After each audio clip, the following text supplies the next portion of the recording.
Are you planning an upcoming virtual event and you're curious about how you can ensure that your event runs on time and everything starts when you want it to? Well, I'm going to lay out a couple of the tips that I use with my clients as a virtual event producer and a background in event production that help make sure that we start on time. I'd like to say 99% of the time, we got everything running right when we want it to. Before we jump into it, I'm Logan Clements, freelance event producer, and I'd like to remind you to like, subscribe, turn on that little notification bell so you get notified every single Monday when I post new videos. I am a freelance event producer based in Seattle, Washington, and I run a company, Logan Strategy Group. You can go and visit loganstrategygroup.com to learn more about what I do as an event producer and if I'd be a good fit for your next event.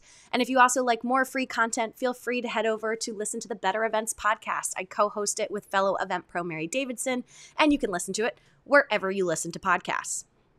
So one of the big keys to success for a virtual event is often about the timing, whether it's starting on time, making sure everything runs on time, or ending on time. You can see there's a theme here. Everything's about the timing. And this is something as an event producer, I am constantly getting asked by my clients, how do we make sure we start on time, run on time, and end on time? So here are 3 tips that I use on a daily basis to make sure my events are on time. First one, this one's going to be a little controversial, but to make your event run on time, I'm going to tell you, start late on purpose. I know. Mind blown. What do you mean, Logan, by starting late? Well, what I mean is if your event starts at 7 o'clock and even this is virtual, we're pretending we're in a virtual event, and you know that it takes a minute or two for people to click on a link, or maybe your attendees are specifically notoriously late, make sure to plan your event starting at 7:02, 7:03.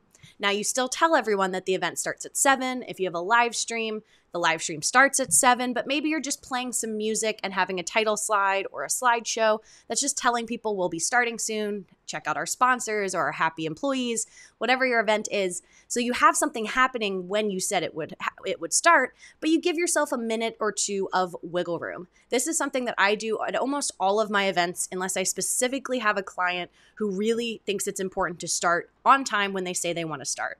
And why is that? Because so many people will think, oh, we're going to start at 7, and then something happens.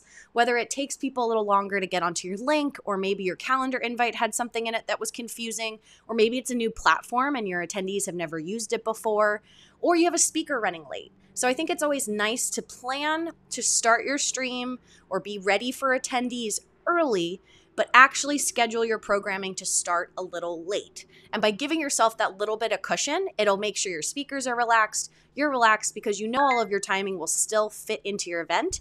It's just going to start maybe a minute or two later than what you're publicly telling people it will start. And another tip for making sure that things run on time and you end on time is to pre-record your content.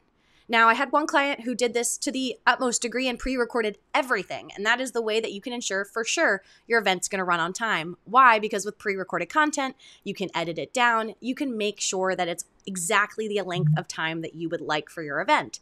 You find when you do things live, the speaker could be rambly, your moderator of your panel might not pay attention to time. It is very easily to get off track when things are live. Now, I don't know if you need to record your entire virtual event, but if you know you have a particularly wordy speaker, maybe encourage them to pre-record. Or if you know that certain speeches tend to go long, make sure maybe you pre-record all of your speeches. So there's definitely ways you can get ahead and get focused on the timing. Another fun way I've had with virtual events is I've had some live speakers create a recording as a backup, meaning if they had some issue joining day of, and I've done this even for as simple things as Zoom events, I've had someone record themselves, send it to me so I have their recording, and then if they end up running late or something happens event day, we can run that recording. And that's also a great practice for them because they do get to get a feel for, it does, what I want to say is going to take 5 minutes, not 3 minutes. And you can adjust your run of show accordingly so that everything runs on time. Speaking of run a show templates, I'm going to link to it. You can purchase my run a show template that I use in and out all the time for my events if you're someone who looks for that kind of stuff. And my third tip for making sure that your event runs on time, starts on time, ends on time is having an MC, and having an MC who is live, because this is a great tool for you as an event producer or the event host, because having an actual masters of ceremonies, and if you have no budget, that could be you as the organizer.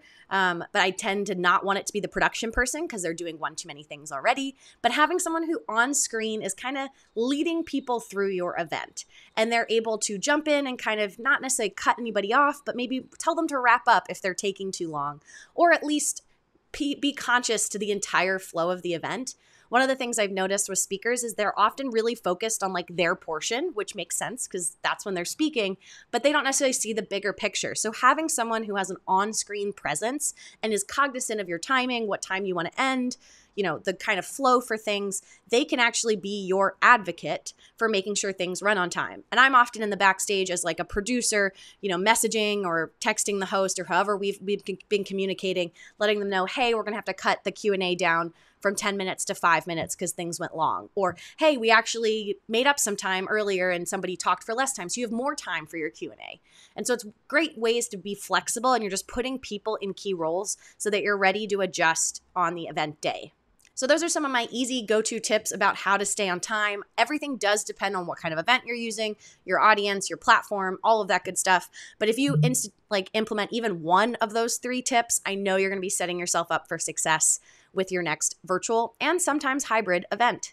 Well, that's all I have for you folks. I'm Logan Clements, freelance event producer. This has been another installment of my favorite tips and tricks when it comes to event planning and running your own business. I post new videos every single Monday, so check back here next week, and I'll see you in my next video. Bye.